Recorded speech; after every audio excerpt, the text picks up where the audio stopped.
आम्रपाली बौद्ध काल में वैशाली के वृज्रसिंह की इतिहास प्रसिद्ध लिच्छवी राजनृत्यांगना थी। इनका एक नाम अम्पली या अम्पालिका भी है। आम्रपाली अत्यंत सुंदर थी और कहते हैं जो भी उसे एक बार देख लेता वह उस पर मुग्ध हो जाता था। अजातशत्रु उसके प्रेमियों में था और उस समय के उपलब्ध साहित्य में अजातशत्रु के पिता बिंबसार को भी गुप्त रूप से उसका प्रणयार्थी बताया गया है। आम्रपाली को लेकर भारतीय भाषाओं में बहुत से काव्य, नाटक और उपन्यास लिखे गए हैं। एक बार की बात है, महात्मा बुद्ध अपने शिष्यों के साथ घूमते हुए वैशाली नगरी में पहुंचे। वैशाली को उस समय 16 महाजनपदों में एक महत्वपूर्ण जनपद माना जाता था, जिसकी ख्याति दूर दूर तक फैली हुई थी। यह नगरी परम वैभवशाली और हर तरफ से संपन्न थी। महात्मा बुद्ध के आने की बात पूरे नगर में फैलते देर न लगी। जिसे जब पता चलता वह तभी उनसे मिलने पहुंच जाता और उनके उपदेश सुनकर खुद को भाग्यशाली समझता।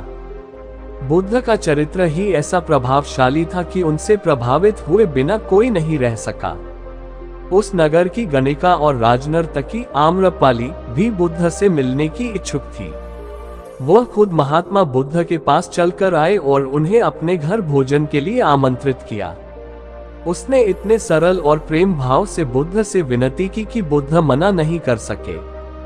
जब ये बात उनके शिष्यों को पता चला कि महात्मा बुद्ध ने एक गणिका का आमंत्रण स्वीकार किया है तो सबने इसका विरोध किया। महात्मा बुद्ध ने बड़ी सरलता से अपने शिष्यों से कहा, मैंने तो उसकी प्रेम भावना देखी। उसने जिस भावना से मुझे बुलाया है वह बिल्कुल पवित्र और निश्चल था।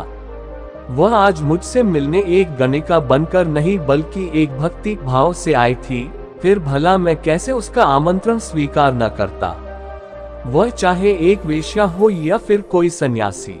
यथासमय बुद्ध आम्रपाली के घर भोजन के लिए गए। वह पहले से ही भोजन की सारी व्यवस्था करके भगवान बुद्ध के आने की राह देख रही थी। मन में यह विचार भी आ रहा था कि कहीं बुद्ध अपनी बात से मुकर न जाए।